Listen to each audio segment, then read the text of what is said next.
Hello, everyone. I just want to say thank you to Mr. Daniel Sommer for sponsoring tonight's lecture, which is on Rabbi Simshon Raphael Hirsch. Mr. Sommer was a student of the Simshon Raphael Hirsch Yeshiva in New York, and it's really wonderful to see him recognizing the intellectual legacy that's been passed on to him personally through the thought of Rabbi Hirsch. So once again, thank you so much, Mr. Daniel Sommer, and I hope you enjoy the lecture. Okay, good evening, everyone. Why don't we get started? We're a couple of seconds late, and how appropriate that, especially when we're talking about a German thinker like Rabbi Simshon Raphael Hirsch, we should certainly begin right on time. Punkt. So I happen to have one of my favorite jokes tonight to begin the lecture, and it's one that I think really encapsulates, like I told my daughter, Elisa, weren't you supposed to remind me of something? Yeah. No, I remember. I'm just reminding you that you're supposed to remind me.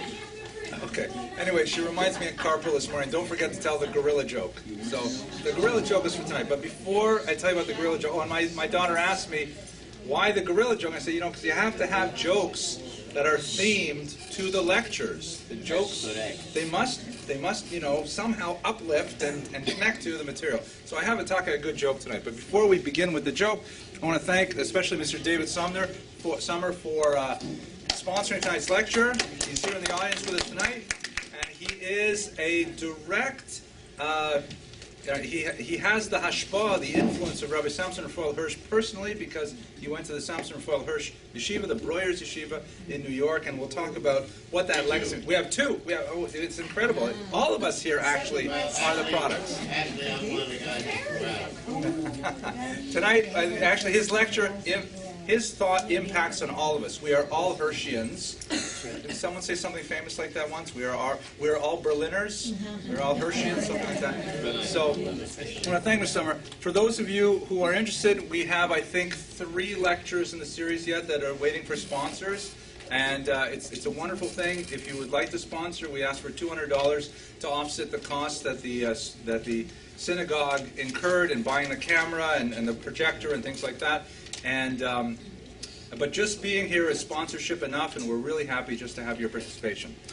So, and please do visit the website, because you'll see the lectures are all online. All the previous lectures are now. We figured out how to put them all in one video, so you can see everything we've done so far. Okay, so here's the gorilla joke. It goes like this.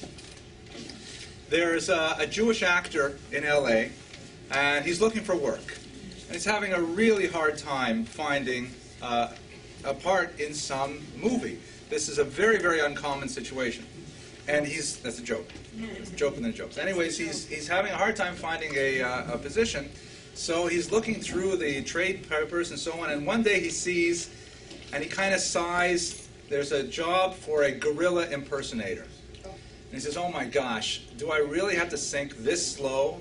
But otherwise, he's waiting tables all the time. So I'll work on my Stanislavski, I'll figure out how to really get into the role, and I'll do the best I can. Nebuch, that's what we do. So he goes, he interviews for the role, he auditions, and he actually gets the part. It turns out that the local zoo has recently lost its silverback gorilla, and they need an impersonator to keep the children happy until they're able to purchase a new gorilla from Africa and bring it. So he's living in the gorilla cage, and he's beating his chest, and he's eating bananas and swinging from vine to vine. And after a while, his old drama school training kicks in, and Hitaka begins to enjoy it. And the kids are cheering, and he has huge audiences, and when he comes out of the cave in the morning, people are already waiting, and he really starts to enjoy it, and he gets into the part tremendously. So one day, as he's enjoying the role, he's swinging from vine to vine, and he gets a little bit too energetic, and he actually swings right out of the gorilla pen into the neighboring lion's den. And he lands, and he looks up into the face of a ferocious lion. So like any observant Jew who's aware that his life is about to end, he uses that moment to proclaim the great unity of God. He covers his eyes and he says, Shema Yisrael, Hashem Elokeinu, Hashem Echad. And then the lion says, Baruch Shem Kavod Malchuso Le'olam Va'ed. And then the giraffe says, Shah, you'll get us all fired. Why I like that joke and why it's so perfect for the era that we will be exploring today is because we're getting into a very, very difficult, tumultuous period in Jewish history. One that we are still dealing with intellectually, socially, culturally, and that is modernity. Specifically, the 19th century is the first time that Jews en masse realized that the doors were not locked.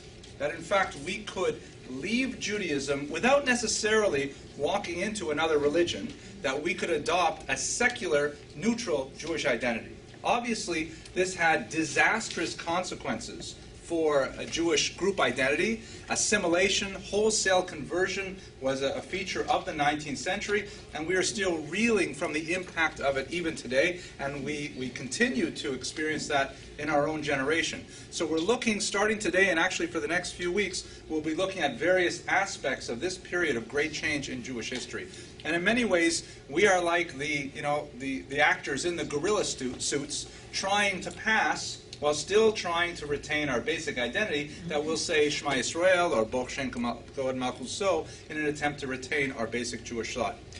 If we are able to retain our thought at all, particularly as Orthodox Jews, it is because of the thought and life of Rabbi Simshon Raphael Hirsch, because he was the first thinker to articulate a unique strategy for Jewish communal existence and intellectual freedom within the marketplace of ideas that we know as modernity today. So what I'd like to do today is look at his life, his main contributions to thought, and the fact is he was a fighter. He was someone who was a great polemicist. He enjoined himself in a very, very deep and consequential struggle for the future of Jewish identity. So we'll look at the aspects of that struggle, and that'll take us basically to the end of the hour. You'll notice if you look at the calendar, I made a mistake. We should have been talking about Rachel Varnhagen tonight, and I don't know what happened. I just saw Rabbi Hirsch on the schedule, and I completely forgot. I got so excited. I switched the dates, and then it was too late. I wasn't prepared. Never. So we'll do Rachel Varnhagen 2 weeks from tonight. I want to remind you all that next Wednesday night is Erev Purim. I'd be prepared to lecture, but I don't think any of you would enjoy what I would have to say, even Erev Purim. So it's Purim itself, I'm sorry, Purim itself. So we will meet 2 weeks from tonight. Don't come Wednesday night unless you're prepared to shake a graga or something like that. Yes, Zohar. Polemicist, a fighter. Polemic means to argue, fight, the opposite of apology. Kind of like marriage, you know. All right. So his years. His background was Hungarian. That's it. His father and mother were from Germany, but perhaps before them, Hungarian? Hungary. Could be. I know that when they preserved the Hirsch home in Frankfurt, they kept it exactly as it was, and all the furniture is still covered in plastic, just like it was. Okay, so let's look at his years are 1808 to 1888. His family came from a family with significant yichus, significant background in rabbinic learning, although his father was a businessman, and he hoped for his son, whose name actually was Shamshon, although in the English equivalent we refer to him as Samson. He did not have the middle name Raphael. That's a custom that many German Jews would take their father's name as their middle name. His father's name was actually Raphael, so he's Shamshon ben Raphael. If you look on his mitzvah, that's exactly what it says, but people refer to him as Simshon Raphael Hirsch. His father wanted him to go into business as well, but he was fascinated with the great drama of the early debate between liberal Judaism, the Reform movement in Germany at the time, that occupied his primary teachers, and ultimately he leaned towards the rabbinate. It was a slight disappointment to his father, but ultimately he made phenomenal contributions as a rabbi and as someone who was a communal leader on that level. He also attended the University of Bonn, although many people attributed to him the title doctor. He had actually never completed a degree at the University of Bonn. There's a funny story when he's conversing with some high government official who refers to him as Dr. Hirsch. He says, I'm sorry, I'm not a doctor, I'm just a rabbi. He says, you're really not a doctor? And the Rabbi Hirsch says, no. And he says, oh, what a relief. We have way too many doctors. So I really felt that personally. A bit of an insult. But at any rate, his first rabbinic post was in the town of Oldenburg, which was an unusual kind of posting. He was actually the chief rabbi of this small part of northeastern Germany. There were only about 40 families in the capital city of the region of Oldenburg, but there were about 200 families that were scattered about in fairly small villages around the area. He had very few friends and connections in that area, although he was respected by a largely pious population for his leadership. And he began to build his growing family there. He married the daughter of a fairly wealthy industrialist named Hannah Yudel, and they proceeded to have 10 children. And also as an indication of modernity, this is the 19th century, all of them survived to adulthood. Great difference from what would be happening in the previous centuries. Many of them went on to illustrious careers in various fields. But he was tremendously lonely. He had left his childhood education and many of the important figures that shaped his youth, and he was living alone in Oldenburg without much of a chevra.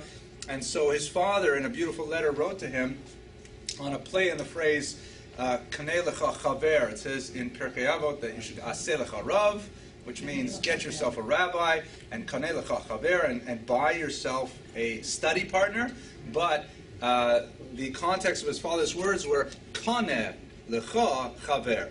Let the pen be for you a friend.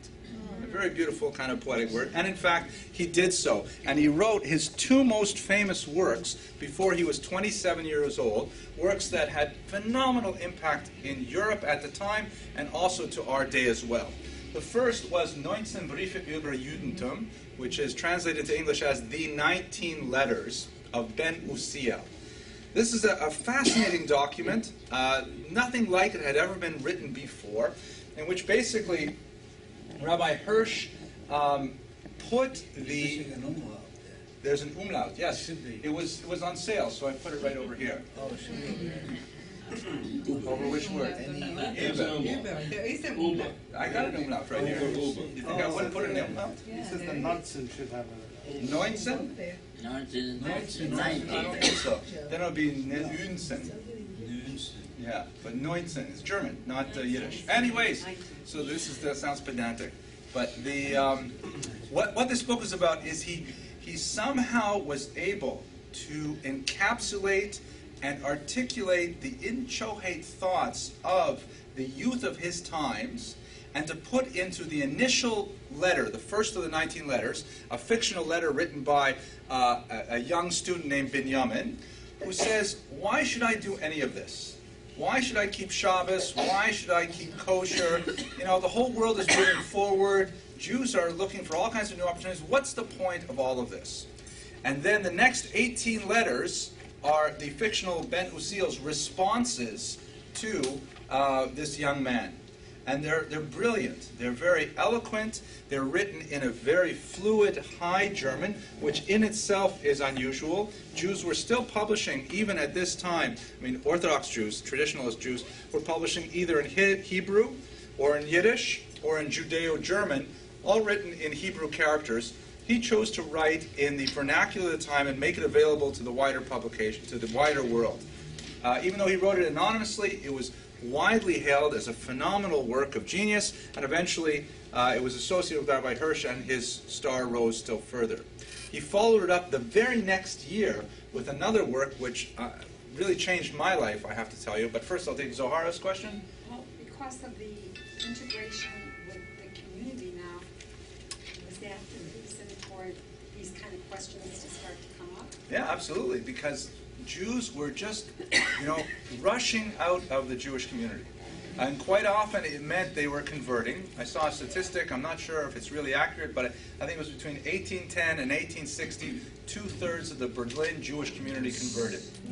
I mean, that's an amazing number. Even if it's a little bit off, it's still indicative of a very large trend. And they typically converted to a kind of nominal Lutheranism, where not much was expected of them, and it was pro forma. It was just done in order to not suffer any disabilities. As Heinrich Heine, the poet, put it, by the way, Heinrich Heine was one of the descendants of Glückel of Hameln. You'll have to see the web for that lecture. He wrote that baptism was his ticket to European culture, which is something you had to do in order to get ahead. So he was able to really capture the feelings of the youth and then respond to them in a very direct and effective way. Yeah, were his children, did they all remain faithful to Yes, and active, and it's a great contrast to Moses Mendelssohn, who we'll discuss in a second. Yeah. Right. Why did he use a pseudonym? Any idea? I think it's not uncommon for a lot of rabbis of the 19th century to use pseudonyms to try and avoid the pride that goes along with authorship. I myself, for example, only write under Henry Abramson. I don't want anyone to give me covetous Hillel. Yes, go ahead. What is Judeo-Judaism? Judeo-German. Yiddish itself was not standardized until the 1880s, and so there are lots of different dialects of Yiddish. 3 in the Russian Empire alone, and as you move wherever you go with Yiddish, it's more influenced by the languages in which it grows up. So Judeo-German is much more, as it sounds, Germanic. The vocabulary, the syntax, absence of the there's a special formation in Slavic that escapes me right now, but it's basically it's a form of Yiddish. Okay, I better stop taking questions because I have a lot of material. Chorev, which is his great magnum opus, was actually part 2 of a 2-part book. He never got around to writing part 1. It is basically a philosophy of the commandments. It is a magisterial work. In English translation, it's about 600 pages long, very small print, and it's in a very dense English. It's very hard to read, even in, if English is my mother tongue, it's still very hard to read. But basically, he goes through all of the mitzvot, and he explains why we do them, which is a tremendous service, because most of rabbinic culture is dedicated to how we do them, when we do them, with what we do them, but very, very few of the commentators had, in my humble opinion, the courage to address the why question. In many ways, this is a modern refrain of the Sefer HaChinuch, which is a 14th century Spanish version of essentially the same thing, where the anonymous author there went through all of the mitzvot of the Torah and gave the why answer for each of them. And this was written specifically for the 19th century, when so many Jews were asking why.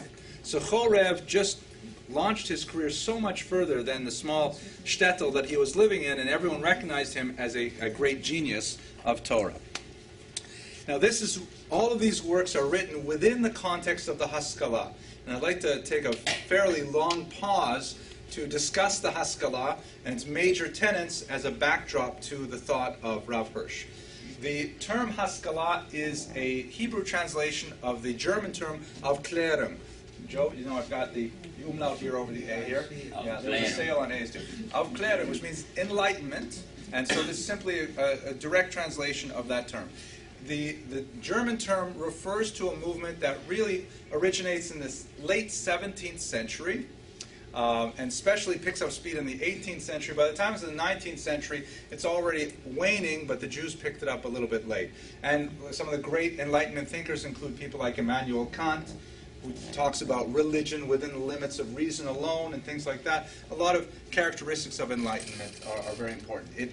It has its epicenter, the Jewish Haskalah has its epicenter in Germany, specifically in Berlin, where it's associated very heavily with this man, Moses Mendelssohn, whose activity is especially strong in the second half of the 18th century, and then it continues after his death into the 19th century. His dates, Moses Mendelssohn, we'll spend, God willing, when we do this series next year, we'll definitely spend some time talking about him because he's a very important thinker. He was personally very religious, quite observant, and he never ceased to be observant till his dying day. although all of his children converted to Christianity. So if you look at the Tachlis, he clearly wasn't able to convince his own children to adopt the version of Judaism that he had promoted. He was beloved in intellectual circles of non-Jews, primarily because he was the first Jew who was able to master German and high-level academic thought to the extent that he could compete in all kinds of essay competitions. In fact, he once beat Immanuel Kant in an essay competition, and he was in all kinds of salons and circles. This is showing him, here he is in red. He had a hunchback. There's kind of an interesting story about that. I'll tell you in a second. He's in discussion with Gotthold Lessing and others. His idea of Judaism was that it should adapt to modernity. Not necessarily that the Torah itself should adapt, but Jews should come out of the ghetto and engage the rest of society actively. One of his most controversial acts was he wrote in Judeo-German a translation of the Torah called the Biur, which was essentially on facing pages the Hebrew text of the Bible and Judeo-German translation. And even though there's nothing really controversial about translating it, many people of the time felt that he was using the Torah as a shovel to dig with. Meaning the point of the Biur, his critics argued, was to teach people proper German. It's true, it was through the Judeo-German dialect, but the idea was to get them to understand proper German.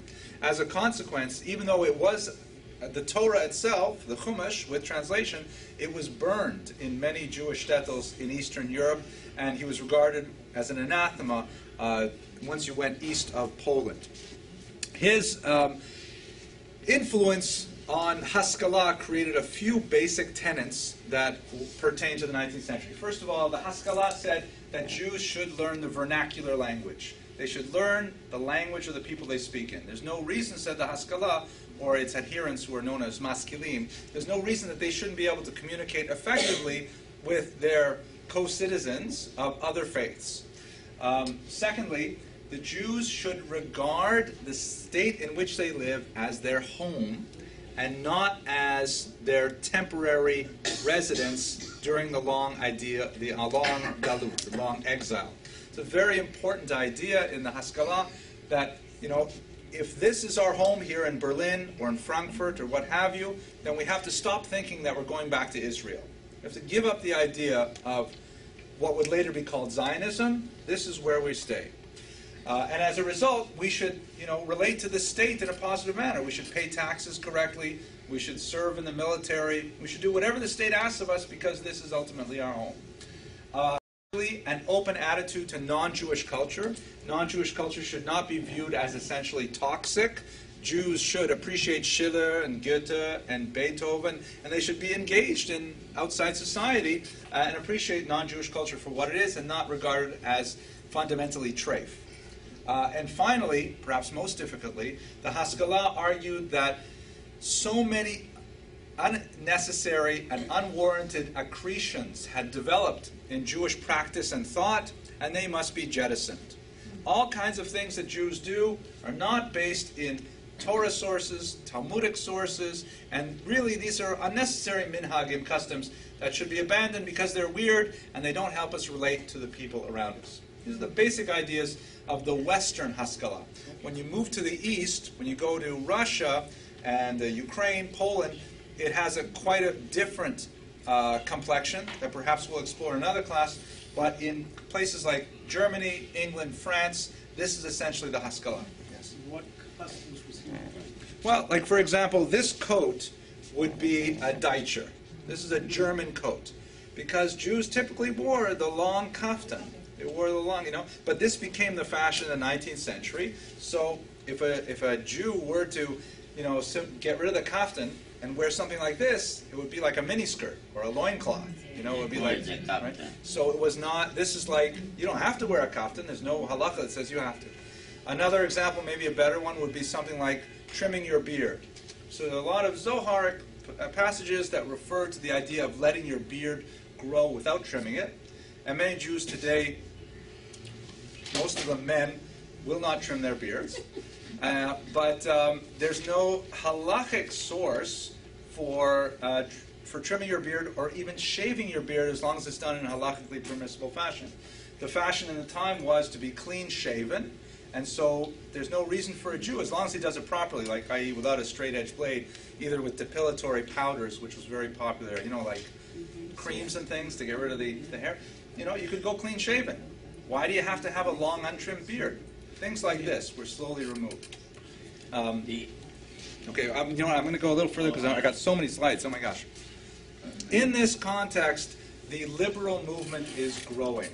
The liberal movement, which we call in America the Reform movement, has its genesis at the very beginning of the 19th century in Germany. It was a grassroots phenomenon, meaning it did not have a singular leader who really, you know, stated the goals and ideals and practices, although many people often point to Abraham Geiger. He was perhaps the most prominent of Reform leaders at the time, but it really was something that bubbled up from a groundswell of support.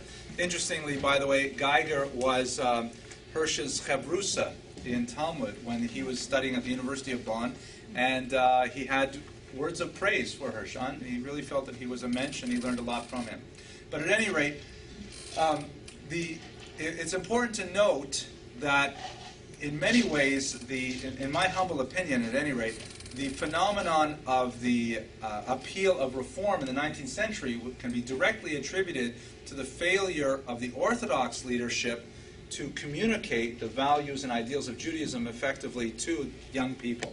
And so many people, you know, we have this myth of universal Jewish literacy. It's not at all true in the 19th century. There were many, many Jews who were ignorant of very basic ideas of Judaism, very little textual literacy.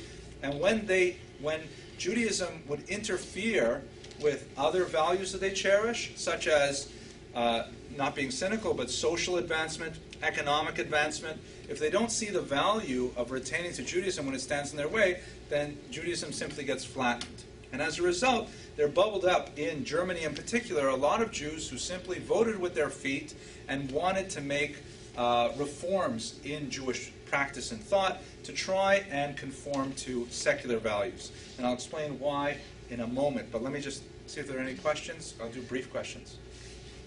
Okay, let's go fast then. This is related very much to the process of emancipation. In another lecture, God willing, we'll look at what happened in France, where Jews were suddenly emancipated in 1791, virtually by fiat, 2 years after the French Revolution. It was a much more difficult process in Germany. Germany was disunited at this time, many different principalities, conflicting ideals. They had the Napoleonic invasion, they had the Revolution of 1848, there was a lot of social upheaval, and there was no consistency of thinking of what to do with the Jews. And all the time, Germans are looking over their shoulder at France and seeing what's going on with French Jews being emancipated didn't necessarily help them. What exactly did emancipation mean? Emancipation is a term that Jewish historians have used, borrowing it from American history, the emancipation of the slaves, to apply to Jews in the 19th century. It's not an exact one-to-one match. Basically, Jews were given temporary residence rights in the countries they lived. Temporary meaning like 800 years. They were living in these countries, and at a whim, they could suffer discrimination because they were not considered citizens. No one was actually a citizen at that time, but the rights of Germans were not the same as the rights of Jews. For example, Jews could be expelled at whim from a locality. Jews could be denied the rights to build a synagogue. That never happens anymore. Jews could be... Jews were not trusted at their word. So if a Jew was called to a secular court, they had all kinds of humiliating rituals, like they had to take their shirt off and hold a Torah scroll while standing on a pigskin in order, to give them a fear of taking the oath. Really bizarre kind of humiliating gestures. In some German towns, there was a yearly ritual where on the eve of Easter, the head of the Jewish community had to appear in the town square, and the mayor of the town would give him an official slap in the face. Silly, ridiculous things like that. But most importantly, though, economic restrictions. Jews not allowed to enter certain trades, or quotas on certain trades. Jews not allowed to universities in some cases. And in 1840, there was, in certain German principalities, a ban on Jews getting married unless they met a fairly high property requirement, which drove a great deal of German Jews to immigrate to this country in the 1840s, creating the establishment of the German Jewish community here. So the idea of becoming emancipated, of achieving equal rights and status, would mean that Jews could feel comfortable living where they were and being secure, that they're protected by the Rechtsstaat. They would feel that they can advance their careers in any endeavor as long as they followed the rules, got into university and so on. And they would lose all these humiliating things like the Jews' oath and so on. That was the goal of emancipation. And they were not successful in Germany. It took Germany over a century to eventually get around to emancipating all the Jews. And then, it only lasted for a few decades, and we have the Holocaust, which represents the greatest de-emancipation of modern times. So it was a real struggle in Germany, and it colored the Haskalah and the reform movement there. There are also some significant elements. Well, let me just skip ahead. I want to try and go to some of the essential points. So Messianism, for example. The theory of the Masculine in Germany was that we have to demonstrate to German society that we are worthy of emancipation. How do we demonstrate that we are worthy? By slavishly imitating German norms and showing that we are just as German as our non-Jewish neighbors. And so therefore, they should accept us. And so there was a very servile, wide-scale imitation of things German all across the board. In some cases, it led to an evisceration of Judaism's most cherished ideals. For example, the idea of a messianic redemption. Think about it. If you are a maskil and you want to say to your German neighbor, this is my home, I belong here, I've been living here for 800 years and I want my children to live here for the next 800 years. Oh, but by the way, I am hoping that one day God will send us a Savior and take us out of this exile and put us in our true homeland, which is Israel. It's not very convincing. You're either here because you believe in it and it's permanent, or you're not. So therefore, the early Reform movement removed messianic references in the liturgy and downplayed the whole idea of a yearning for Zion. And so it changes a little bit when we get to the 20th century, but in the 19th century, the Reform movement was very anti-Zionist, small z Zionist, because Zionism had not been invented yet as a modern political movement. One of the classic aspects of this in nomenclature is, what do you call a synagogue? So the term synagogue is Greek origin. It means to gather together, synagoga, and it's a translation of the Hebrew term Beit Knesset, which simply means house of gathering, a meeting hall. That has a very kind of temporary quality to it. This is where we meet. We make simchas here. We have kiddushim here. That's what we also daven here. That's what a synagogue is. But if you call something a temple in the Hebrew lexicon is Beit HaMikdash. That's permanent, and there's only one of them.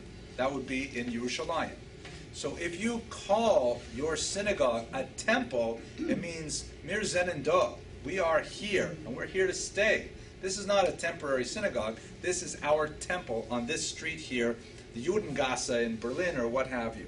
So there was a shift from calling the synagogue a synagogue to calling it a temple during this time, also in the context of the removal of messianic tendencies. The temple is also dramatically changed to try and mimic German norms. Rabbis put on clerical garb that's remarkably similar to Lutheran ministers' garb. The shulchan is moved from the center of the shul to the front of the shul, so you get more of a theatrical-like experience. The mechitza is removed, and there's mixed seating with men and women. All kinds of things that are designed to make the synagogue more church-like, including the importation of church bells and the organ. And in one brief episode, Shabbos, Saturday was the Sabbath, was actually moved to Sunday. Again, in an attempt to show that we're just like everybody else. You worship on Sunday, we also worship on Sunday. I think there's a joke like that too. No, I'm not going to tell that joke. Okay, so that's basically the kind of intellectual and social conditions of the Reform movement. The conservative movement is a break off from the Reform movement that occurs in 1845 at one of the several rabbinical conventions of the Reform movement that occurred in the middle of the 19th century. One of the motions that passed was a complete removal of Hebrew from the prayer book, and in favor of German. Right? The idea is more German, so it's more understandable by more people, including non-Jews who may wish to examine what is in the prayer book. Zacharias Frankel, shown here, who was at this Reform convention, argued that that's really going too far, and so he broke off from the Reform movement. He created a new movement, which was known at the time as the Historical Positivist School. That later was renamed the Conservative Movement here in the United States. So it is, at its roots, it's a break off from Reform. The kind of objections that the Conservative movement had to the Reform movement was that while well-meaning, the pace of change was far too rapid, and was conducted without adequate consideration for the future and so on. And so the conservative movement theoretically moves much slower than Reform, but ultimately in the same direction. Zacharias Frankel was also related to a very important Haskalah movement of the time, the Wissenschaft des Judentums, which means the science of Judaism, which was a fairly significant scholarly experiment to try to study Judaism from an academic perspective, which had not been done prior to the 19th century. So all these things are happening at the same time, and Rabbi Hirsch is in the middle of it. So before I get to the Orthodox reaction, let me pause and see if there's any questions, arguments, objections. Mr. Kalon. So what would you consider Zacharias Frankel, was he an Orthodox? He didn't accept him, so where was he? No, he was definitely, it is a splinter from the Reform movement. He definitely agreed with the basic principles of Reform that, question, for example, the mutability of halakha. One of the basic ideas of Orthodox Judaism, theologically, is that later generations are hard-pressed to contradict earlier generations when it comes to halakhic decisions. There are exceptions to that rule, and there are ways to understand it differently depending on technological advances, social advances. But basically, the Beit Din of 2012 is not qualified to overrule the Beit Din of 1012. And so, halakha tends to be cemented in the more you go in time. The conservative movement and the Reform movement both said, no, our Batei Din today can make decisions which overrule decisions that were made in the time of the Rishonim, in the first millennium, or in the Talmud even, and so on. What, for example, didn't he accept? What didn't make sense to? Well, Hebrew was the specific breaking point here. He was not happy with the temporary move of Shabbos to Sunday. Later, for example, maybe this illustrates it best, in America, the ordination of women is a hot topic. The Reform movement ordains its first female rabbi in 1972, and the conservative movement waits until 1984. So it's moving in the same direction. It takes longer. It has to be debated and so on. Largely, well, I don't want to get too far off topic. But the main issue is how are decisions made. The Reform movement adopts a concept of personal autonomy, which places much more control in the individual Jew in deciding their halakhic allegiance. In the conservative movement, at least in theory, there's a notion that there is a committee of rabbis that evaluates specific questions and makes a decision that theoretically is binding on all conservative Jews. How that is actually put into place in practice is an entirely different discussion. But the idea is the pace of change less than the idea of change itself. Okay, let's go over to the Machaneh for a minute, since we were talking about Chutz LaMachaneh, talking about the Machaneh, outside the camp, inside the camp. How does Orthodox Jews relate to this? So first of all, the term Orthodox was not used at this time, especially in Eastern Europe. The term was originally a slur on observant Jews. The term means orthos is Greek for one, and dox is like doctrine. And so it was like you're saying, oh, those Orthodox Jews, they only know one way of being Jewish. It was intended as a kind of an insult. But later, as these terms are often transvalued, the Orthodox Jews said, Taka, yeah, this is the only way we do it, so we call ourselves Orthodox now. Same thing occurs, by the way, in Israel, where Haredi, ultra-Orthodox, was originally an insult, the tremblers, the ones who tremble at the Word of God. And then they said, you know what, we are Haredim, we do tremble at the Word of God. And similarly, the other side, the Chilonim, which means the desecrators, those who make it secular, they also speak, and they say, very happy, yeah, Ani Chiloni, I am, secular, but literally it means I'm a desecrator. So, the term had not been coined yet. People were referred to as Outgläubiger, the old believers. They believed the old way. And there were two basic responses. I'll deal with one of them now, and then we'll focus on Rav Hirsch in a little more detail. One of the responses was articulated by this man, Rabbi Moshe Sofer, known as the Chatam Sofer, the Chassam Sofer, in other words, who lived in northern Hungary in a very, very different kind of environment. He lived in a region where there was a very, very strong core of traditionalist Jews. They saw the winds of change, and it was certainly happening in the larger Hungarian cities like Budapest, but they were not directly demographically affected by it the same way that German Jews was. And so the strategy that the Chassam Sofer advocated was to draw a line in the sand and say nothing crosses. He coined it in a very interesting way. There is it's worth explaining this. There's a Talmudic discussion about the new wheat called Chadash, whether or not you're allowed to consume the new wheat that's grown, I forget exactly how it goes, after Passover, before Shavuot, or something like that. The opposite is called Yashan, which means old wheat. You're allowed to eat that wheat. Anyways, the Talmud concludes with the phrase, Chadash asur min Torah. The new wheat is forbidden by the Torah. And the Chassam Sofer, he proclaimed loudly, in a kind of clever way, Chadash, new, anything new, asur min Torah, is forbidden by the Torah.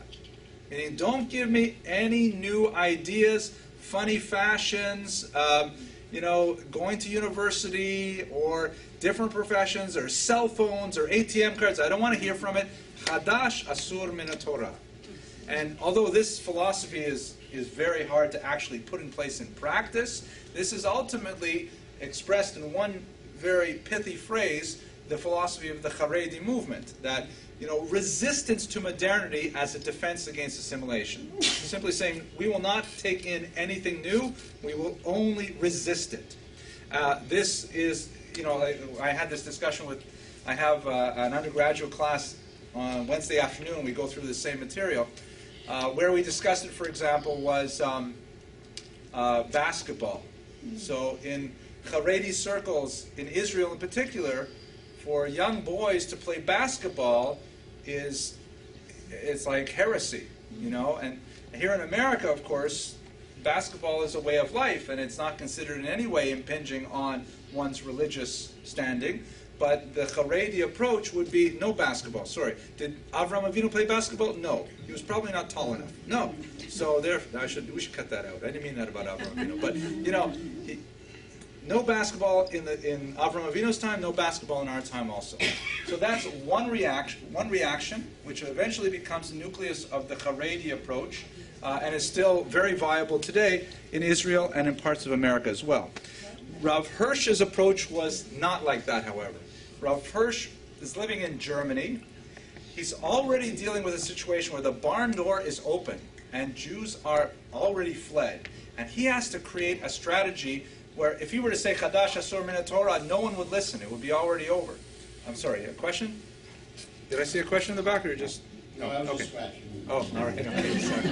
So, he said, we can't do that. It's not possible for us in Germany to do this. So he created a strategy that said, look, instead of drawing a line and saying here and no more, we're going to create essentially a fire break.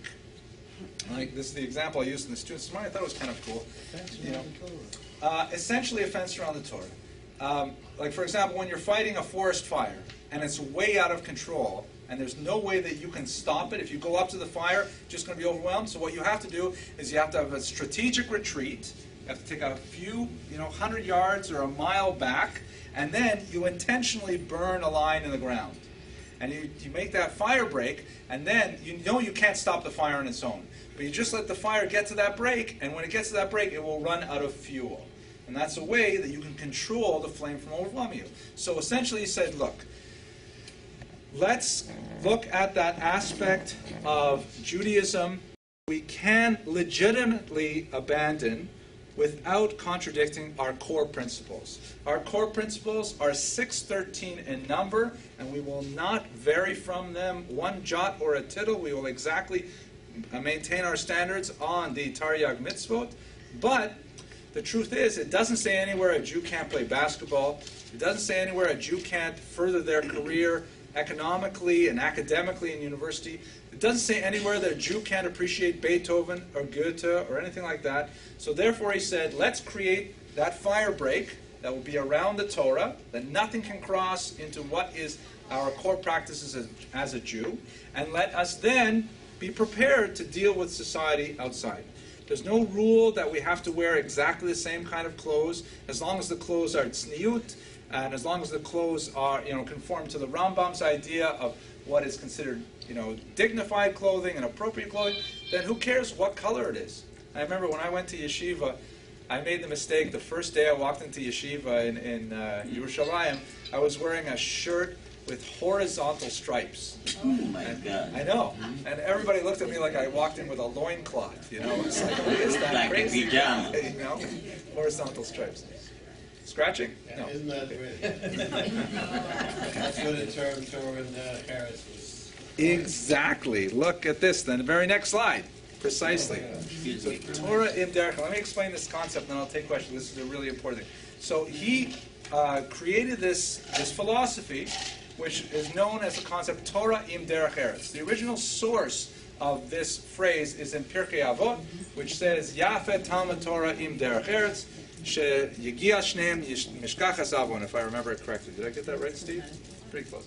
It's good to have Torah with Derech Eretz. I'll explain that in a second. Because the two of them together, eliminate sin.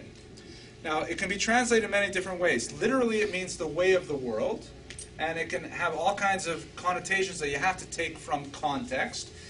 In the original context in Pirkei Avot, it seems to mean a worldly occupation, meaning it's good to learn Torah and have a job. And most of the commentators work on this concept that, you go to job in the morning, you work very hard to make money for your family, and then you come home, you have supper, then maybe you go to shul, you get daf yomi or something like that. Torah im derech eretz. And when you're finished that, you're too exhausted to do any sins, to do any averos. So the two of them together, you're working and you're learning. Or as my daughters say, because they're in that chapter in their life, to be a learner, earner. Right? Learner, earner. That's what they use. So that's the concept in Pirkei Avot. Now, Rav Hirsch expanded this to say, it's not just about a job. It's about the way of the world in general. We are human beings. We live in human society. We are citizens of countries of all the world. And, as it says in the Talmud, Yesh chachma b'goyim. There is value in non-Jewish culture. Certainly there are things which are antithetical to Jewish values, but it's up to us. If we're going to swim in this sea, we have to understand how to negotiate the currents appropriately. And so he articulated a philosophy in which Jews could be fully engaged and involved in society around them, participating in the intellectual activities of the society around them, the cultural activities, the economic activities, in every way possible, yet still remaining true to Torah values. It represents a kind of strategic retreat intellectually, because we're leaving the ghetto now. The ghetto is all over. We have to live with other people. We have to communicate with them. But nevertheless, that is the philosophy that every Orthodox Jew, certainly in America, has to adhere to. That is ultimately what we do.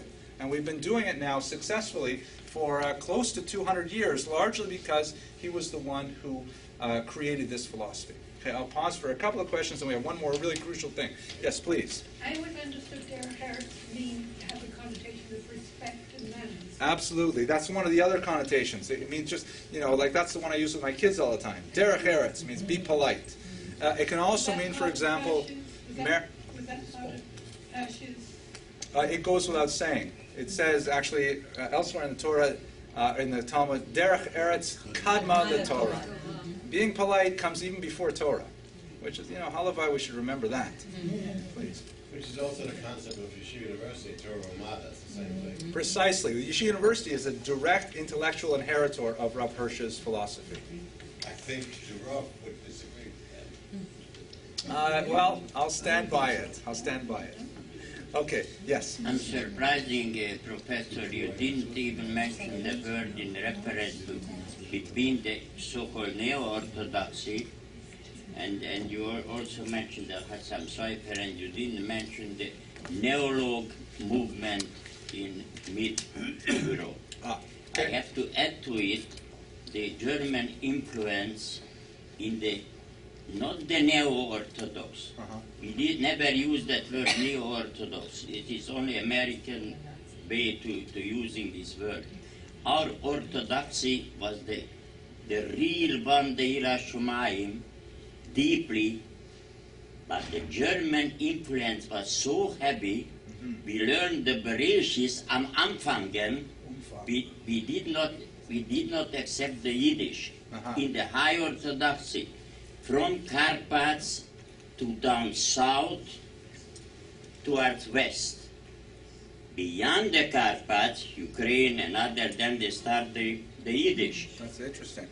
But as far as Neolog concerned, and second, in the middle of Europe, Czechoslovakia, Romania, Hungary, and that time Serbia, they do not accept Reform Judaism whatsoever. We had only one shul, like here in New York, in Temple Emmanuel. When we moved the beam a little bit further up, only one shul. But in that shul, we cannot go without Kabbalah. There is no woman above the Torah. So kindly, what you're saying this Neolog means, these are very, very believe valid me or points. not, No, I is do believe as you. high level as today American Orthodoxy. I'm trying to keep my remarks exclusive to Germany. The Neolog movement is, of course, extremely important in Hungary in particular. But I'm trying to focus exclusively on Rav Hirsch. And with 9 minutes left, I'm sorry. No, don't apologize. Your experience and your knowledge is overwhelmingly important. Okay, I'm going to skip through a few slides, but basically this is the first major contribution of Rav Hirsch, was that creation of that philosophy, Torah im derech eretz, and how it has been developed over the centuries. In terms of nomenclature, it's a very good value, a very good statement. I try to avoid it, but Rav Hirsch's philosophy is generally known as Neo-Orthodox, meaning New Orthodox. That somehow contrasts with Old Orthodox. And occasionally it's referred to as Modern Orthodox. I don't think those terms are especially useful. I think there's a lot of accretions of connotations, not necessarily positive, that distort the historical trends, so I'm going to try to avoid those. Neolog, by the way, is something much more associated with Hungary, and it's a completely different trajectory of development. Now, the second major, I mentioned Hirsch as a thinker and as a fighter. So we talked about the thought, now we're going to talk about the fight for a few minutes. The Jewish communities of the 19th century and earlier were basically feudal in nature. They were still in the old corporate method where the Jewish community was one community in every municipality. And they had an official leader, they had an official rabbi, a landis rabbiner, and he was actually in many places, many principalities, actually paid by the state. Rav Hirsch, when he was in Oldenburg, for example, his salary was paid by the municipality of Oldenburg from a Jew tax that was collected from all Jews in town. And he complained to the state saying, you know, I'm supposed to get more money, and they're saying, well, we have trouble collecting the tax. And he says, well, is it possible to raise my salary? My family is growing. He says, you know, really, they told him, we'd rather not have a rabbi at all. So it was not necessarily to his benefit that he had a government job, because, you know, it was hard to pressure the government to actually pay up what they were supposed to pay him.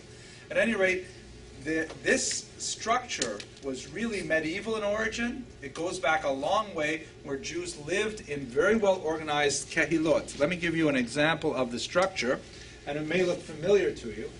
Basically, the self-governing communities of the Jews. And this could describe Sephardic communities, Ashkenazic communities, 9th century, 13th century. It's very similar. And it even describes most synagogues today, which adopt the same structure. There will be a group called the Tuvei Ha'ir, which means the good people of the city. Typically male, typically wealthier, and typically supporting the community with their charitable donations. And they form the functional equivalent to the board of directors of the community, not just a shul, but the entire geographic locality. Under them would be a parnas, a president, who would serve for a number of years and would be elected typically from among the Tuvei Ha'ir. And he, it's invariably a he, would supervise a number of groups called chevras, or committees, we would say. There would be the Chevra Kadisha is the most important one. I'm going to show you something about them in a second. But you'd also have a Chevra Shas for people who want to study Talmud, Chevras Lina to take care of people who are traveling, Chevras Yasom for orphans. You know, this is one of the things that kept the Jews through their long exile, is that, you know, in a time when kings were illiterate and there was no such thing as public services for the aged, the infirm, the sick, the widowed, and so on, we had all these things built into our community. And then, so this is the part, a larger community would have many, many chevros, a smaller community would have just a few. Then there would be the Beit Din, which would be in a shul, the equivalent of the rabbi, and they would have a group of people called the Gabaim, which mean the enforcers, who would be charged with the task of making sure that people conform to the dictates of the Beit Din. This structure pertained to every Jewish community in Germany up until Rav Hirsch's time. Okay, Joe. They had in Vienna what they called the Judengemeinde. Yes.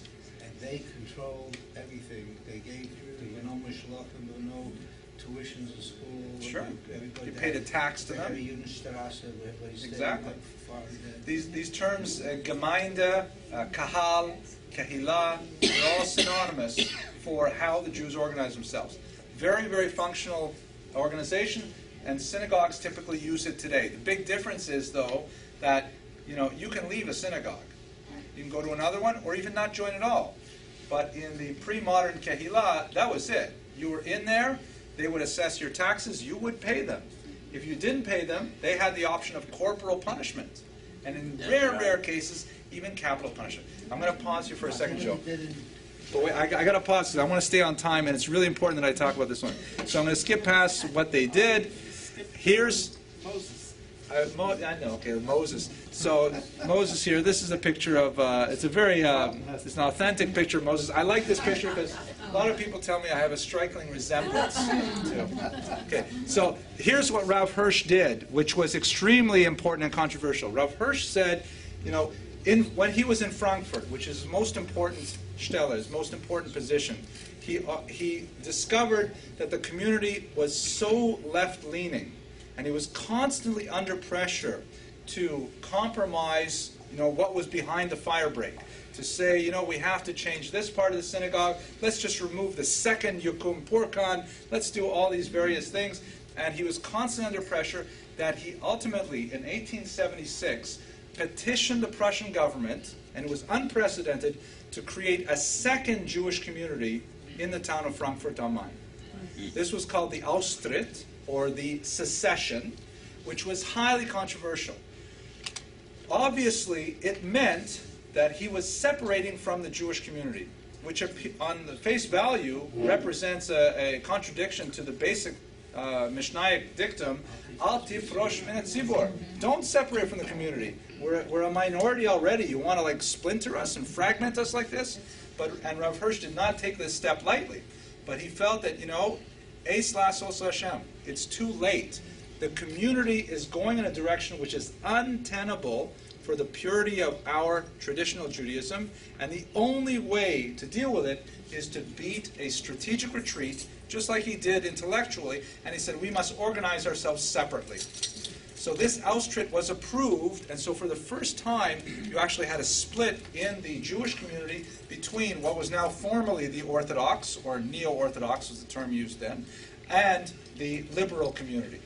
And this is a very, very fateful decision. We still feel the impact of it today. Depending on where you are on the scale, there's a very great hesitancy among Orthodox circles to engage in cooperation with non-Orthodox elements of the community, particularly formal religious organizations like Reform or conservative synagogues. It's a very complex decision. On the one hand, you want to preserve the purity of your ideology, and to a certain degree, you can only do that if you do not compromise and say, we are not going to change and we will separate. But on the other hand, we're a small people and we want to have achdus. Finding the balance between that separation for the sake of purity of ideology and joining the entire Jewish world is a very, very difficult one to maintain. Like, for example, we had just last week Shabbat across Miami. And if you looked on the back page at how many synagogues participated, and you wonder how many Orthodox synagogues are not represented there, how many are, and what kind of decisions go into whether you're included in something which is, functionally very parv, like supporting federation, which in turn gives millions of dollars to Orthodox day schools. So this decision of Rav Hirsch's ultimately preserved in a modern European environment the integrity of Torah values, but at great cost. And we are still today trying to negotiate exactly how we are to deal with those things. Let me just conclude, because I want to stay on time and I'll take questions afterwards.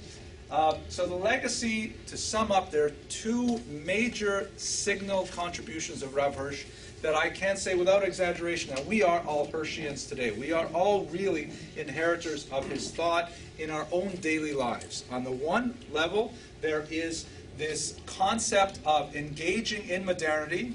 We are, after all, here speaking English. This is the vernacular language. We are very involved in the society that we live in. But at the same time, we maintain our adherence to Torah values and practices despite the fact that we're living in the 21st century. That is ultimately a Hirschian ideal, to try and negotiate both of these things, to move between the skilla of assimilation and the charybdis of insulation. That's really what Hirsch taught.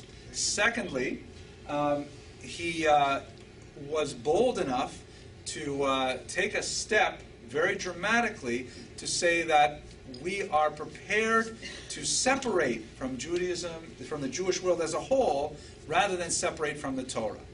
And although that has grave consequences in terms of the unity of the Jewish people, a tiny minority in the larger world, nevertheless, it does guarantee that there will be enclaves where the Torah Judaism will be practiced according to the traditions of our ancestors. With that, I want to thank you so much for your indulgence and attention. I'll wrap it up, but I'll stick around for some questions. Thank you very much.